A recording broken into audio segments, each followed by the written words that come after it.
Good afternoon and welcome to our honoree Bill Estabrooks and his daughter, distinguished honorable guests,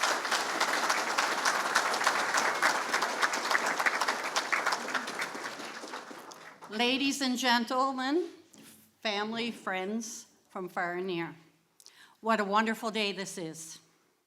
My name is Lorna Zink-Gordon, and I'm the chair of this wonderful center. My fellow board members, Wanda Mercer, Harry Ward, along with committee members, Kelly Mercer, Margie Touzenet, Amanda Dauphiney, Corey Dauphiney, and Don Molan, welcome each of you to this historic day of September the 13th, 2015. This past January, after having many residents ask our new board, why is this center called Hubley Community Center in the community of Lewis Lake, our new members decided that we would bounce the ideas of names around. After much discussion, the name of Bill Estabrooks was thrown in the hat. As many of you know the story of the community center, Bill was one of the first to be on board to help bring this center and keep it in the community. There was no hesitation from any of us at all, and when we spoke to some residents, they were on board. A husband, a father, a grandfather, teacher, MLA, Minister of Transportation and Infrastructure, a hockey player, a huge Boston Bruins fan, a Lions member, and the list goes on, in which you will hear today from the many speakers whose lives Bill have touched and continues. But what I have seen when I met Bill is a kind soul, a man who makes the time for you no matter what walk of life you come from. He genuinely cares. He has a heart of gold. He will stop in any store and talk and talk and talk. Even when you're trying to get away, you'll talk and talk. A candidly spoken individual who is the voice for many in need, and one who has guided many in need of help. A well-rounded individual who many folks smile when they hear his name. Hands down, there is no other name. Bill Estabrooks, Estabrooks Community Hall. And I know we have made the right choice today. Now I'm calling up fellow board member Harry Ward to introduce one of our speakers. Hi, my name's Harry Ward. I've been on this board for about 3 or 4 years now. I was the chair at one point, plus I am now the treasurer. Anyways, it's a pleasure for everybody to be here, but I'd like to introduce Peter Lund, who's going to MC a lot of this. They asked me to stand up. I'm winging it. It was last minute here. But, I've got to know Peter over the last 4 or 5 years, both as a counselor and as a volunteer in our community. And one of the biggest things I remember between Bill and Peter was when Peter was rerunning as a counselor. One of the biggest things, we had a debate here, and Bill, one of the questions Bill asked, what will you do if you don't run? And one of the first things out of Peter's mouth was that I will continue to volunteer. And I must say that he's gone far beyond that. And, it speaks even as today, him coming in to volunteer. So it's my pleasure to present Peter Lund. Thank you. Thank you, Harry. Well, I certainly feel honored and humbled to be here in the presence of this event for Bill Estabrooks. And I have 2 memorable events that I would like to share with you, 2 public events that I was at with Bill going back, back in early 2009. And I don't know if you recall this, Bill, but I was standing beside you on the ice at the St. Margaret Centre, and it was a TAS Minor Hockey League final tournament. And there were teams from across, there were 4 teams representing all parts of the province. And I remember I stood up there and I said how pleased I was to see teams coming from as far west as Sydney and as far east as Yarmouth. And the only person that actually got that was you, Bill. You were standing beside me and chuckled. No one else got that. And I came to the realization that these folks were more interested in hearing what you had to say than what I had to say. My second moment was later that spring when it was my first Lions Road toll up here at the Sobeys Mall. And I was with Bill, myself, and former King Lion Margot Fraser. And there's 3 of us up there. And the first few cars that came by, when the people rolled down the windows, I said, "We're here raising money for blind dogs." So it, anyway, we laughed about that all morning. So it's one thing I learned from Bill is the fact that if you can't laugh at yourself, who can you laugh at? So it, since that time, there were 3 memorable occasions, or accomplishments, I should say, that benefit this community and benefits everyone in this room. And if it weren't for Bill's power of influence and art of persuasion, none of these things may have actually occurred. The first of all was the formation of the 5 Bridge Wilderness Protected Area. And this occurred in 2011. And so that's largely attributed to Bill as well, and that's kind of all those lands that are behind us here that most of us in this room use on a regular basis. The second accomplishment that Bill has done, he created the 5-year transportation plan while in office as MLA.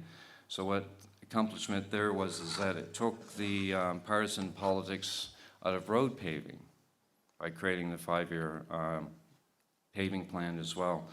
And one of my meetings I had with the senior planner with the Department of Transportation told me in a meeting one time that all the ministers he's ever served under, Bill Estabrooks was the best Minister of Transportation he's ever seen in this province. So well done, Bill.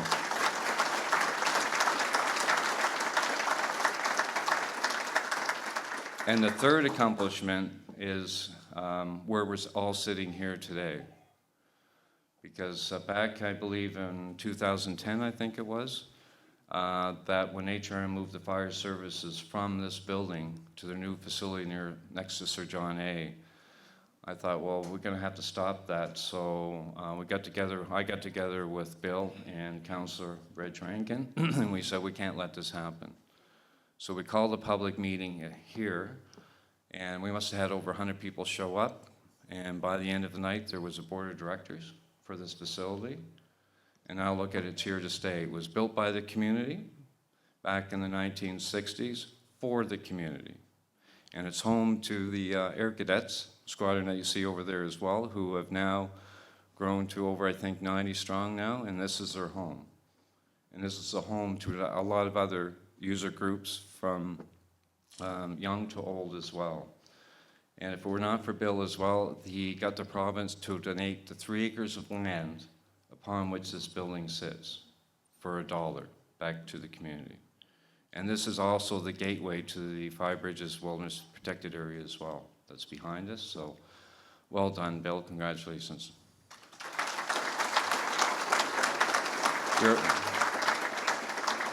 You're a person who does care for the community. So before we get started as well, I'm going to introduce the speakers. And I have to, before I do that, I'd like to acknowledge some of the colleagues that are sitting behind Bill that he's worked with in the House as well. And we have our former NDP Premier of the province, Darrell Dexter. We have the current leader of the NDP, Maureen MacDonald. And we have current MLA for Chester St. Mary's, Denise Peterson-Rayfuse. And we also have current MLA David Wilson there for Sackville. And we have current MLA as well, Ian Rankin. Good to see you here as well for this area. And we also have Councillor Reg Rankin in our presence here today as well. And we also have Councillor Matt Whitman here. And some of past colleagues that Bill has worked with as well as here today, as well as former MLA Graham Steele, Ramona Jennings, Sed Priest, and Marilyn Moore.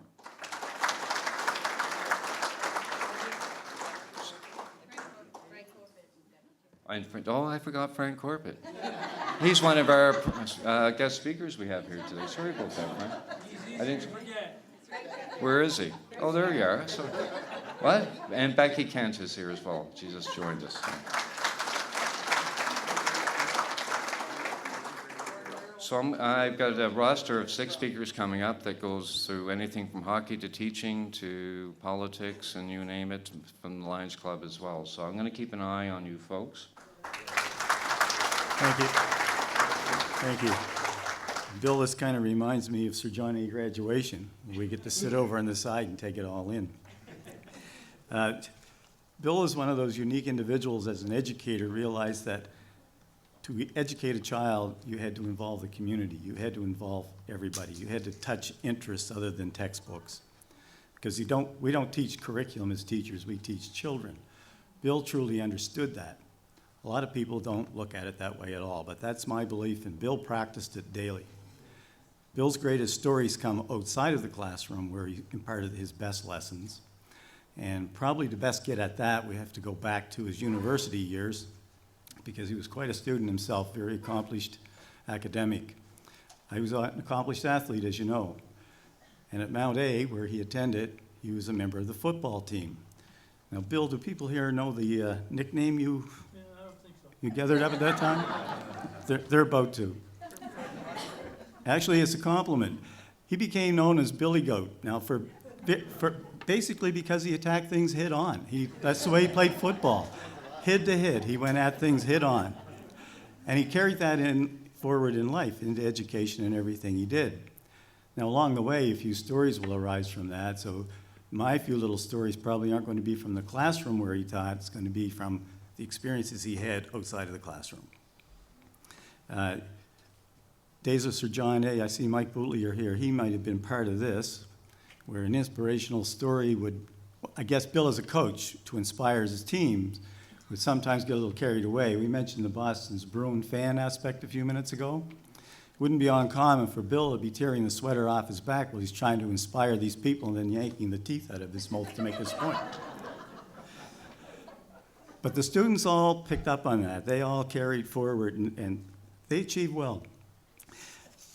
Bill, you recall, I guess this is not an educational story as much as a little fun night out with a colleague at the frat house at Dalhousie. We won't go there, but that was another night of learning how to be strong-headed, and I don't think anyone ever won that battle. You do remember, don't you? But Bill had compassion for people. He would deal with students, and not always in your typical traditional way of, you're in for discipline, you're going to be disciplined, it may involve a suspension, whatever the case may be. He would use techniques that made sense. There's one story out of Sackville High School where he drove a young man home one night who was under the influence. On the way home, he said to the student, you know, I'm not going to do anything about this, because I know when you get home, your mother's going to look after it. But he understood that, and that was common sense coming into the role that he had as a vice principal in that school, and he knew he could achieve more, and more would be learned by that young person by dealing with it in that fashion. The days Bill and I shared together at Brookside Junior High School, he was there as the VP, and I went in as an acting principal, and it was obvious that a lot of things happened in that school because of Bill. He coached numerous teams, he ran noon-hour activities, And the students all looked up to him. They respected him greatly. But he had students that he knew they needed an extra boost. So they became his favorites, if you want to look at it from that point of view. And he'd go out of his way for those kids. And I can remember one day, another highly respected staff member brought this young fellow into the office because he had stepped out of line. And Bill realized because of the staff member that brought him in, he couldn't avoid dealing with this up front. So he has a student in his office, the door is open, and I could hear him chastising the young guy, asking him what he thought he was doing. I'm in my office, my door's open. That's not typically the way it would have happened. Bill would have taken the student in, closed the door, dealt with it. There might be a detention or whatever, but that was the end of it. But this case is a little different. So the doors were left open. Eventually, Bill comes across to my office, and I knew what was going to happen. He walked in and he said to me, "Jesus, Willard," he said, "I got to kick him out." I looked at him, I said, "Yes, you do, Bill." So he turns and he goes, halfway across the office door, he says, "Mr. Givig," he said, "I had to suspend you." All I could do was sit there and smile, because I knew that's what was going to happen. It wouldn't have mattered what I said, Mr. Kavicki was suspending him. But the student walked away. He knew he'd done wrong, so everything was good in the end. But Bill, those were good days, and those were lessons well learned by young people. One more quick one. We talked about the billy goat aspect, and I'll finish it off in a second. But there was a day at Sir John A. when 4 former students who were actually serving time in the Sackville Correctional Center had a day's leave. And they showed up at the school, and they were creating a fair bit of turmoil. The RCMP were called, but they were undermanned. So Bill put his billy goat reputation to work on the side of the RCMP and quickly subdued the situation, and everything went back to normal. In other words, he was never afraid to stick his nose in a situation to try to make it better. That was always the case. We've heard it from Peter, we'll hear it from others as well today. So I guess in my final little remark, Bill, I said you were about teaching children and people. It's all of us that you've educated over the years. I know you've worked with seniors in this community, income tax time, and various other times, lending hands to people who needed help. And you've done that all your life. This is a very fitting honor that's being bestowed today, and I couldn't be happier for you. So I'd like to thank you very much for all your service to this community, one that I grew up in, and I know it's a better place because of you. Thank you. I know that with Bill's affiliation with the Boston Bruins hockey, so Bill is known as Mr. Hockey around this community, so I'd like to have Dennis Doyle perhaps come up and say a few words about Bill's hockey career. Oh, I thought you were going to blow a whistle. I've got a problem. We know.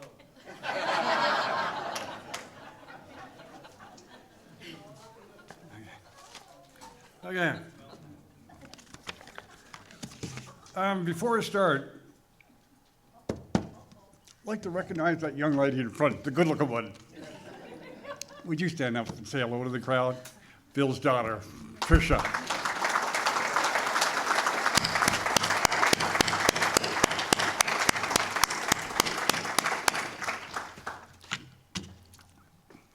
Who let all these politicians in this room anyway? Look, they're all looking there for words of wisdom. Look, oh my goodness. Anyway, I'd like to thank the committee for inviting me here today and naming this building after my good buddy, Bill Estabrooks. You know, I forgot my glasses. Can't even read my own notes, so the heck with it. I'll wing it like Bill Estabrooks used to do when he used to play hockey. Some of you in this room know Bill, most of you, I guess, in this room know Bill as the MLA for Timberley Prospect, cabinet minister, and your guy that used to knock on your door every once in a while saying he was campaigning. I know Bill Estabrooks for the last 30-some-odd years, and he's been my hockey bud. Now, some of you folks think Estabrooks is well known as a politician as the straight shooter.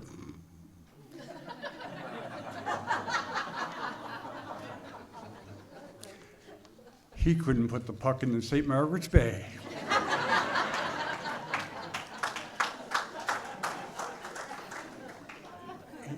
he always seemed to also always find himself on the right side of any position. He couldn't hold his position at right wing for love nor money. And why a left wing end dipper was playing right wing, I have no idea.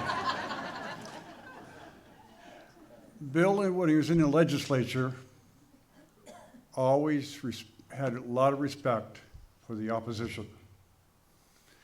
When he was playing with the Tantalum Buzzards, anybody that didn't had a different colored jersey on, there was no amount of respect.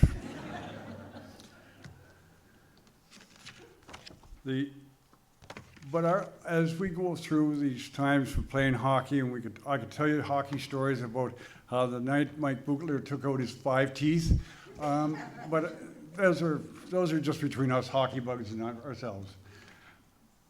But for us who played a team sport like the Tantalum Buzzards, team sports bring out a lot in human beings. And I knew he was a good MLA when we were playing hockey with him because he's an excellent team player.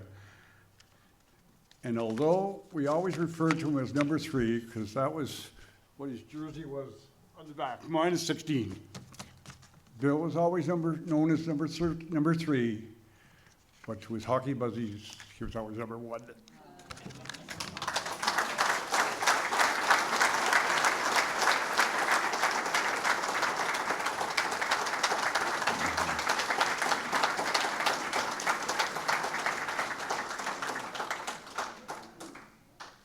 Thanks, Dennis. I guess that's a reason why I've never started to play hockey with you guys. I can't even skate, so maybe that's a good thing.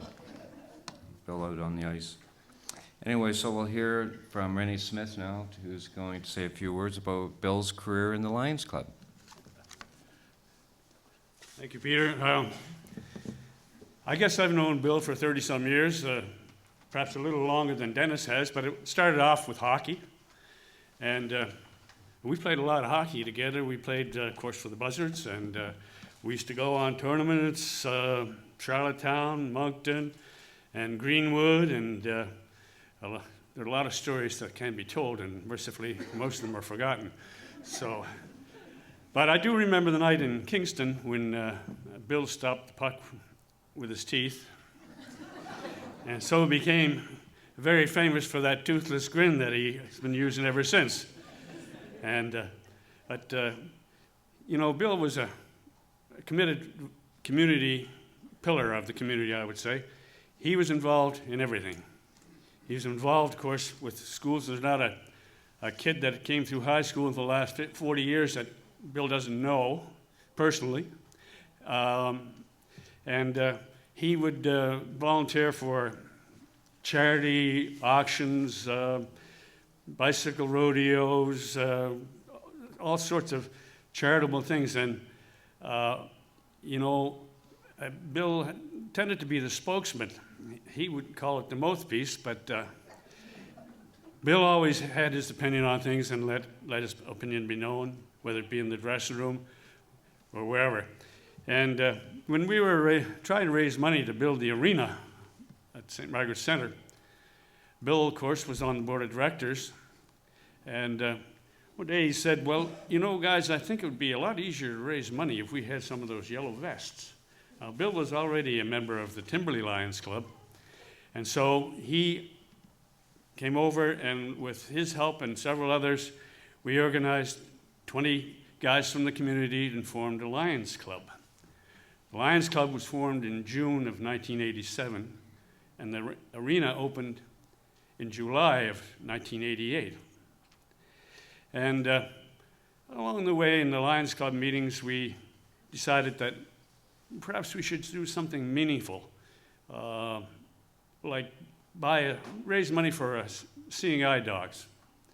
Bill said, you know, one of these days I'm probably going to need one of those myself. So he said, how are we going to raise that money? Well, we're going to have a road toll. A road toll? You mean I got to get out in the highway and stop cars and ask them for money? It's pretty dangerous. The first year we did that, nobody got run over, mercifully, but we did raise about $300. And so it went on. year after year, after we finally got enough money to buy a seeing eye dog. Now, our contribution for a seeing eye dog is $6,000. And so the first one took a while to raise the money, but we did raise the money, and we sent it off to Oakville, Ontario, where these dogs are trained. What they do is they bring people who are chosen, and selected, I guess, to be a recipient of one of these dogs, and they bring them to Oakville, and they're trained with the dog and so on for a couple of weeks, and then they go off, and the idea is that these people will never walk alone. They have guidance with the seeing eye dog. Now, over the years, this program has expanded, and it now includes 5 different assistance dogs. Of course, you have your seeing eye dog, the Canine Vision Canada, it's called. Now, we also have hearing ear dogs. These are dogs that will help people have hearing impairment, and my next door neighbor is a good example of this. She had a big standard bred poodle when she was in the early days, when she was bringing up her kids, and the dog would alert her if the baby was crying or somebody was at the door. He didn't answer the phone, just told her when it was ringing. But the other one now we have is the autism dog. Now, these dogs are trained to control children with autism. And the way it works is the dog is tethered to the child, because autistic children tend to bolt, and the dog prevents that. And the dog also calms the child down. And we had a demonstration of this a couple of years ago in Toronto at a convention. There was a child there who was autistic, and the dog was looking after him. And it's a great relief to the parents when they can put the dog in the room with the child at night, and the child just calms down.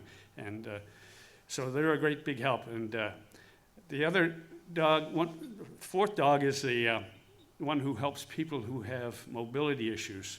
They open doors, and they can open the fridge door and the house door and all this kind of stuff. I don't know if they'll get you a beer when you need it or not, but they're a big help to people with mobility issues.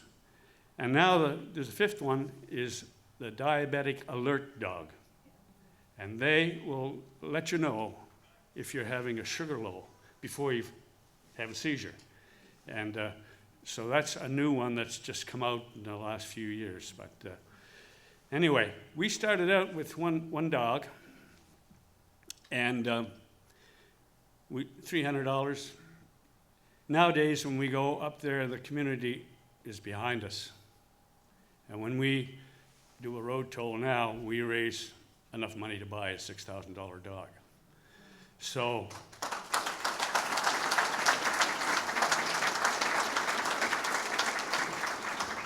on August 15th of this year at the convention in Kingston, Lion Margot Fraser presented the Canadian Foundation, Lions Foundation of Canada, another $6,000 check, which was our 18th. By far the most of any club in the 70 clubs that are in Nova Scotia and perhaps in Canada. So we're very proud of that. And it was Lion Bill who came up with the idea. Good idea, Bill. So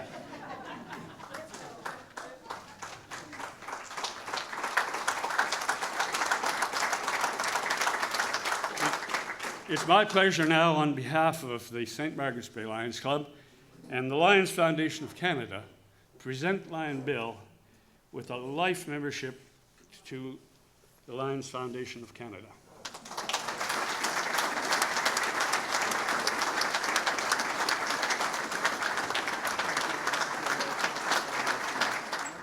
Treat that dog open for your afraid she's mine. Well, thank you, Lion Rennie. Actually, it makes me proud to be a Lion. It's an amazing club for St. Margaret's Bay. Be the leader in all of Canada for raising money for seeing eye dogs. Our annual road toll, which I always remember, is the first Saturday every June.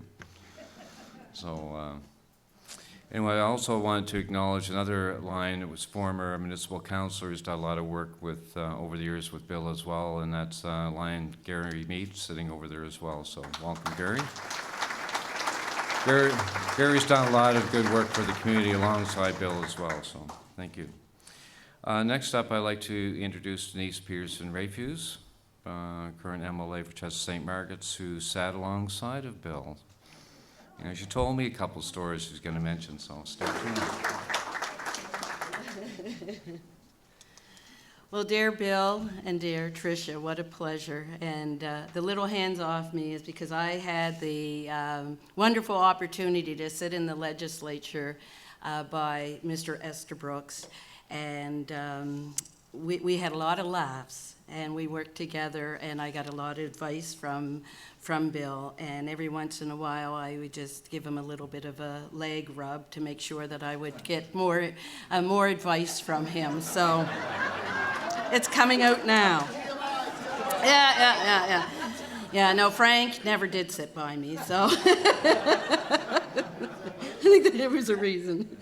So I am very privileged that the community and the organizers, thank you very much, asked me to come up to say a few words, because my relationship with Bill Estabrooks and his family only started in 2008 when I was making a decision whether to run as a candidate for the NDP.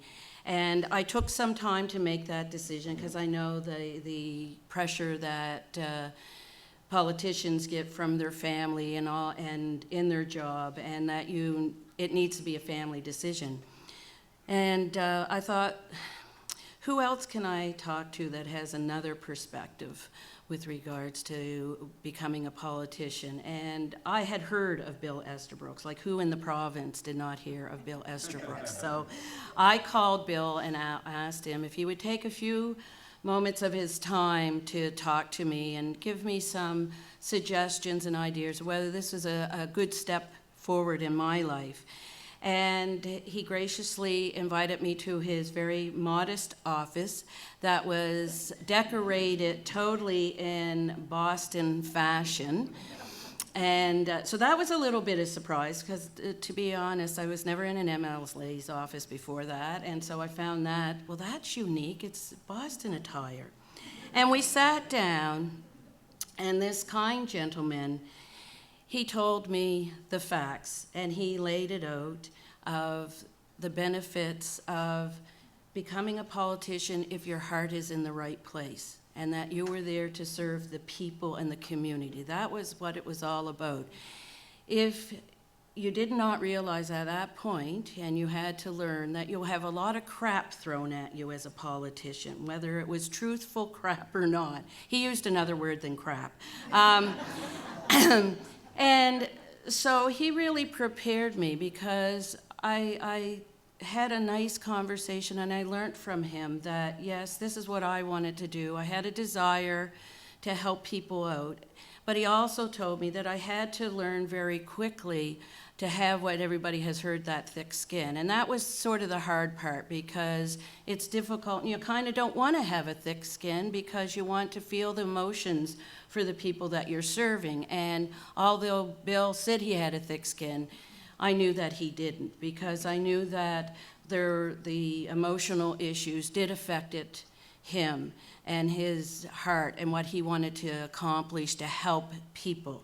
And he said, that's the simple solution, Denise. It's going door to door and talking to people and finding out what you may be able to do for them. And if you can't do something, to be honest about it, that you're trying your best and you just didn't succeed that time. So I saw Bill as my teacher, like many other people had the opportunity in the school system, and I saw him as a mentor, that I needed to follow his advice if I wanted to even try to be like a Bill Estabrooks. And he did give me so much advice, even at little things like, okay, when you're going door to door, make sure that you always have dog treats with you. That was a really important one. And I learned that because you go knock on a door and, a big Rottweiler or something's coming bounding at you. But the treat thing really did work, because it diverted the attention of the dog, or even if it was a nice little dog and you knocked on the door and the first thing you did was talk to the owner about their dog, kind of broke the ice, because people love their pets.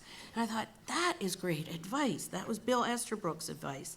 The other thing that he told me is that what he did during each election is that he chose somebody provincially, that he would put a picture of that person in his shoes, and he would walk on them every day, because that was the one person that he did not think was doing a job in the legislature, was not really representing the people. So that gave him the motivation to go, because going door to door, it's long hours. You got like 14,000 houses to hit, and long driveways to walk up. And when you're thirsty and hungry and you're wondering if you can do that one more door, the motivation of walking on that person's face would make a difference. And I won't give up the secret, because it was a secret between Bill and I. He would not tell me who he was walking on until after the election. And to this day, I have that person in here, Denise, from my shoes. But I won't give it up, Bill. This is a secret between you and I. So, What's it smell like? not good. And her face doesn't look good now either. Anyway, no more. So I have to say that this gentleman means such a great deal to me, and I know to each and every one of you, you all have stories here today that can go on, and he is blessed with a wonderful family that have been so close to him. And I know that Caroline is looking down from heaven and not saying a whole lot, just watching what her man is still doing and patting him on the back and saying congratulations for today. And in conclusion, there's one other story that he told me that hasn't happened yet. I don't know if I'm looking forward to this in my future, but I heard a lot of people talking today about teeth a lot. Well, I have a denture story for you. And that story is, Bill told me, as I get older, and when I get to a point that I have dentures, that I would be able to successfully get free drinks. Now, I'm not a huge drinker, but he told me what to do and to plan for this in my seniors' years, so that if I do have dentures, and I'm out with my buddies, my female and male friends, and they're drinking beer or something else, but for Bill it was beer, that you draw their attention to something that they look past their drink so they can't see it. And you drop in your dentures. Therefore, when they turn around and they see a set of teeth that's not theirs in their drink, that you would quickly say, oops, I'm sorry, I didn't mean that to happen, let's not waste that drink, and pick it up and drink it.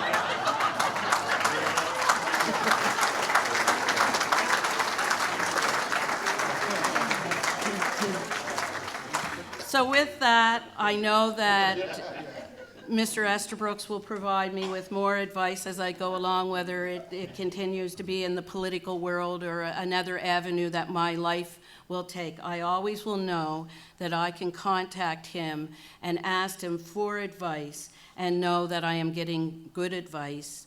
And I'm very proud, and I think this is just a wonderful day for the community to be able to have a fabulous community center. And every one of you have worked so hard, because I remember when we had the conversation and we were so scared about losing this facility, that now everybody as a community has come together, and having it named the Estabrooks Center there's nothing else that could be better for your community and for your generations to come, who will walk through that door and always remember Bill Estabrooks, and hopefully they will follow in his footsteps in helping others, and that's what it's all about in our lives. Thank you very much.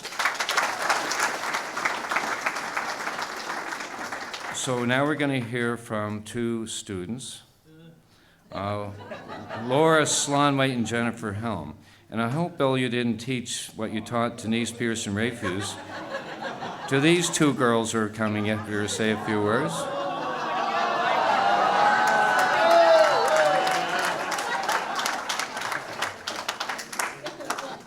Go Habs, go! Go Habs, go! Go Habs, go! Go Habs, go! Go Habs, go! Hi, everyone. My name is Jennifer, and this is my sister, Laura. And we are so very excited to be able to be here today to speak about Mr. Estabrooks. So growing up, we were actually lucky enough to have Mr. Estabrooks in our lives because of his relationship with our dad, his coach, and a great friend. Before long, we started playing ringette with his daughter, Jana, and together with our parents and Mr. Estabrooks, they coached our team. So by coach, I mean, we always knew where we were supposed to be, and we certainly knew if we veered off track because his distinct voice is very, loud and clear. And as if it wasn't bad enough seeing Bill at the rink on the weekend, soon came the day when we started school at Brookside Junior High. And our new principal greeted us right away with his teeth removed and on his nose or... And every boy at Brookside knew not to even glance our way because he'd be sure to scream down the hall to stay away from the bootleggers, or they'd be in his office. He always ensured that everyone was aware of our father, that our father was just as crazy as he was, so that was so helpful in junior high, thank you. During the winter months, we would always gauge how our Monday morning was going to go, depending on the outcome of the NHL game on Saturday night. God forbid if Boston beat Montreal, he would remind us multiple times over the PA, in front of everybody, always. And if his team came up short, you can bet your bottom dollar he wouldn't be making the announcements, or it would just gloss over that. It would, no mention of that at all. So my sister's going to do the next part of the speech. Over the years, we would always be excited to see the newest edition of the Masthead News. We would love to see what Mr. Estabrooks was up to in our community, but we would often like to see our own pictures as well. We weren't quite sure if he wanted us in the picture because he adored us like his own, or whether he just enjoyed torturing us by making us wear his Boston memorabilia. So today, because of our deep wounds of donning the black and gold, we are die-hard Habs fans. Even today, not a Christmas goes by that we don't receive a Christmas card from Mr. Estabrooks with a Boston symbol on the inside, of course. Even when our babies were born, he sent us a card with a beautiful message, but a Bobby Orr card tucked inside. Bobby Orr rookie. Mr. Estabrooks, thank you for your love of country music that you tortured us with at volleyball practice. We listened to nothing but today. Thank you for always looking out for us, even when you had to take your teeth out, bend to our height, to make sure we heard you loud and clear. Thanks for the memories at Brackley Beach and making us feel like your own. Thanks for everything that you've done for our communities. You certainly set the bar high. Thank you for always being there as a teacher, a coach, and a true friend. This community is certainly lucky to have their center dedicated to you. But more communities than you know consider themselves truly blessed because you made it that way with your leadership, kindness, and dedication. We love you.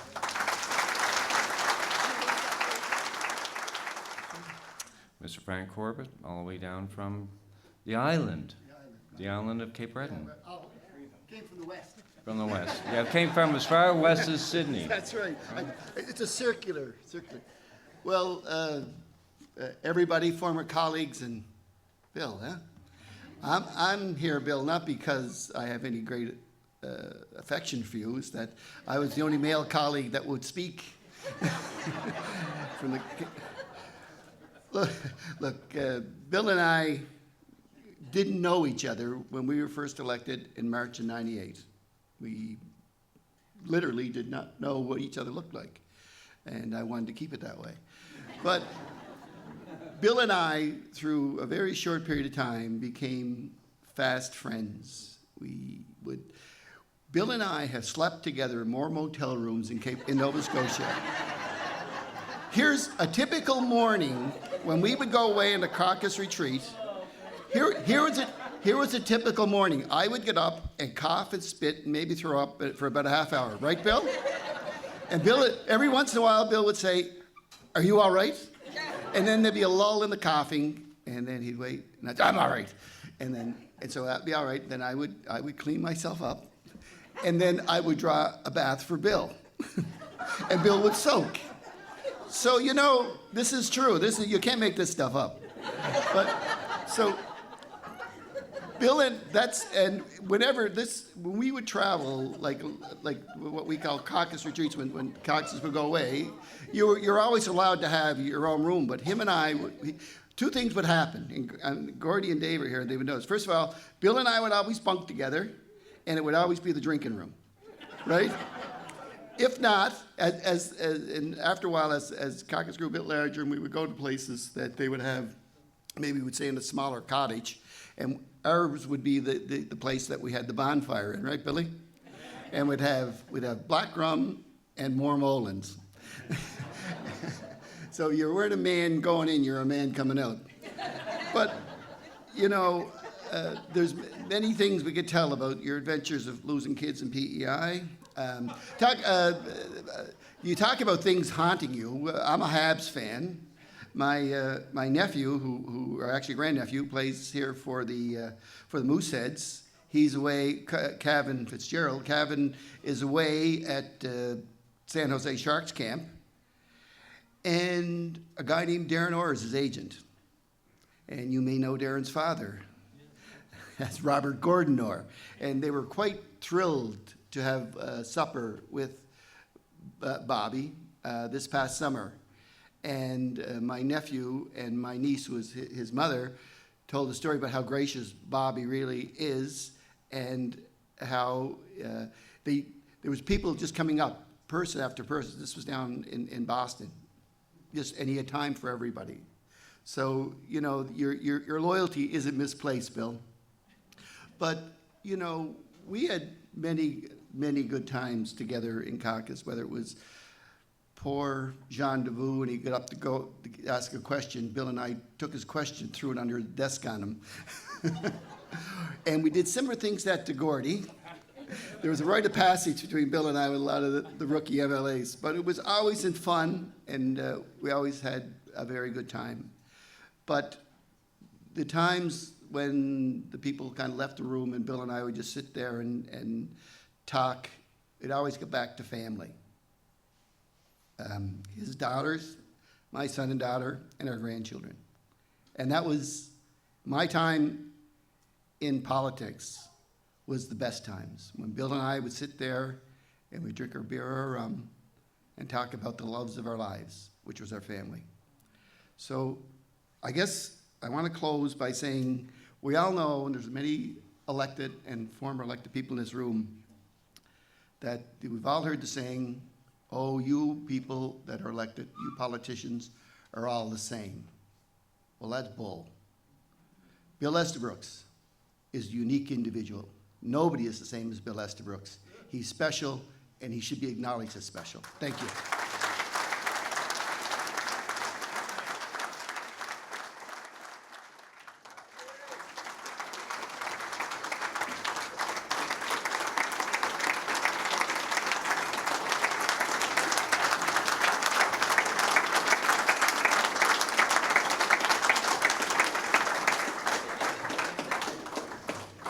Sit down, Danny Smith, you're taking time. Thank you is an easy word to say, but I'm going to have the chance to talk to you individually because for once, I'm not going to have much to say. You're not going to believe me? Here we go. I want to tell you a Frank Corbett story. Those baths you ran were too cold.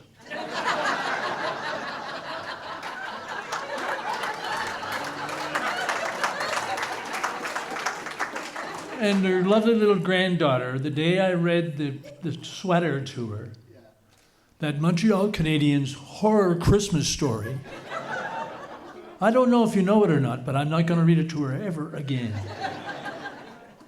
But I'm going to tell you this Frank Corbett story.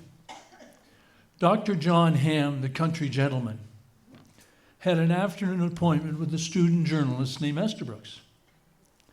And as John's way was, he found out what this journalist would be like. So after question period, he said to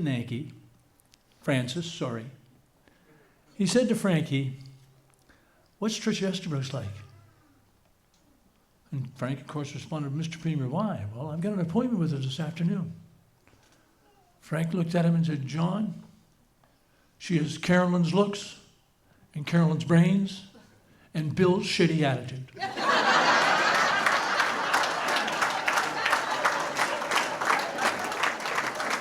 So with no further ado, ladies and gentlemen, I'd like to introduce you to Tricia Estabrooks, a girl with attitude. Well, here's to some shitty attitude. And for Dad giving it to me. I guess I want to begin by talking about something that few of you may not know about my dad, Bill Estabrooks. This trait that he has. And it may surprise you, given all of his years in the public spotlight and the countless number of times that he's been on the front pages of newspapers, but he is actually quite humble. Truly, no, he is. He's quite humble, and I choose that word humble because of his reaction to all of you being here, to all of this. You know, it was a few months ago that he said to me, "You're not going to believe it, Trish, but they're naming that old hall. They're naming it the Bill Estabrooks Hall." I couldn't believe it. I said, "Well, that's it, I'm going. No, you're not. No." He said, "If you come all the way from Alberta, it will be a big deal," he said to me. And I said, "Tough shit, Dad, it already is a big deal."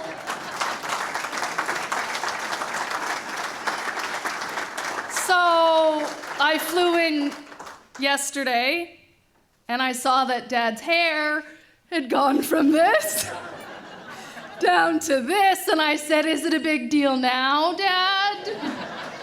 You got a haircut." And so I think he is acknowledging that, yes, this is a big deal, and it should be a big deal. Dad, you deserve this. I am proud of you. For years, you have inspired people in this community. You've inspired my sister and I to be the best that we can be.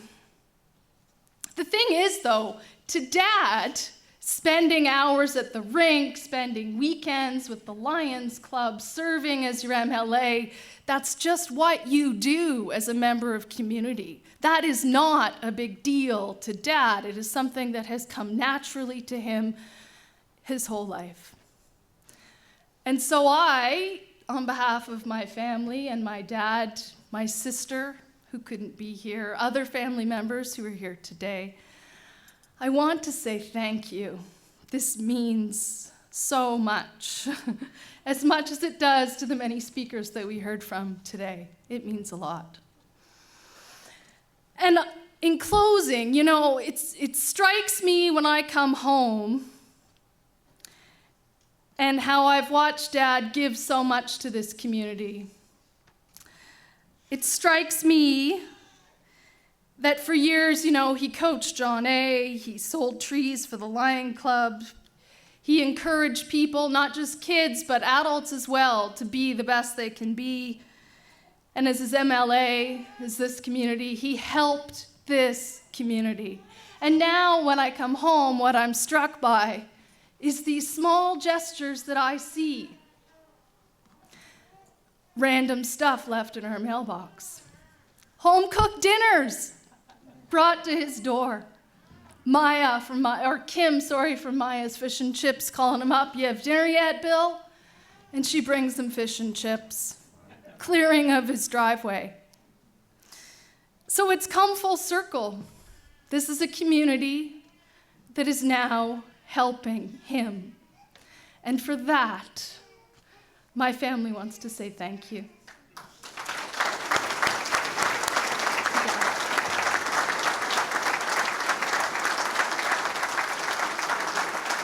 two, perhaps, if anybody wants to come up and just say, you only get 2 minutes each. If anybody would like to speak, yes. Former Premier Darrell Dexter.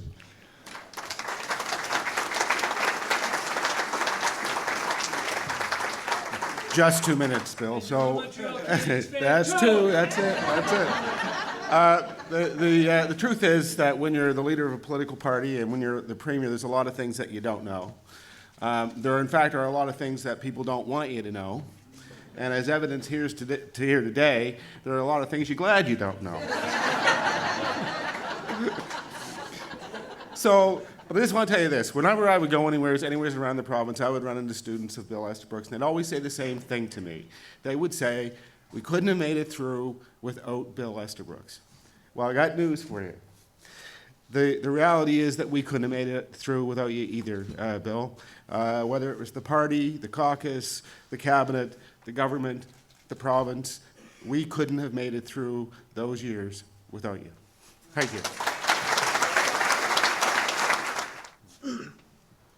Ladies and gentlemen, firstly, I'd like to say on behalf of my wife and myself, congratulations to Bill. And I mention my wife because, as most politicians know, usually you're a team when you're working on things. And ever since I came in here, people have been saying, where's Jane? Where's Jane? Well, Jane told me to be sure to send her best wishes to Bill. She's currently at our cottage, taking in the last vestiges of summer. And I said I'd be sure to do that. Now, the thing I remember about Bill is, as everybody has said, he's truly a community man.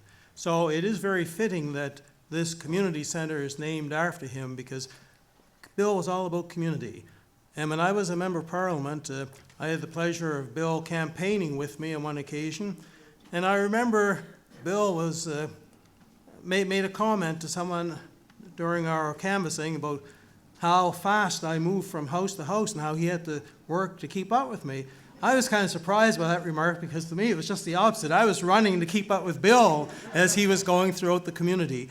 But everybody that we talked to, that I talked to, would always mention how much respect they had for Bill and how much Bill worked for the community. And when I ran into former students of his, they would always say, oh, Bill Estabrooks, great fellow. And then they go on to tell me about how he did something that influenced their lives in a very positive way. So with my 2 minutes being up, I just want to say thank you very much, Bill, for your service, and keep up the good work. I belong to Bill's first career as an educator. And as a former administrator who worked with Bill, I'd like to thank you, Bill, for all the leadership you've given in the area of education, the influence you've had on the young people, and the support you've given to staff over the years. And it's certainly much appreciated, and your mark will be seen there for generations. That's one of the things about teaching. And where you went into politics, you didn't get the proper farewell you deserved when you retired, because you didn't get the big retirement party all we teachers usually get. So I want to say thank you and recognize you as an educator. Thank you. We have a video that our very own Kelly Mercer has put together as a little tribute to Bill in all aspects of his life. And he's getting ready to load that. And we just want to thank everybody for coming and sharing this wonderful moment. And as I recall, when this center came back to the people, this very room we're sitting in has been and was dedicated in the name of Carol Estabrooks. So how seemingly fit everybody's gathered here to pay tribute to Bill.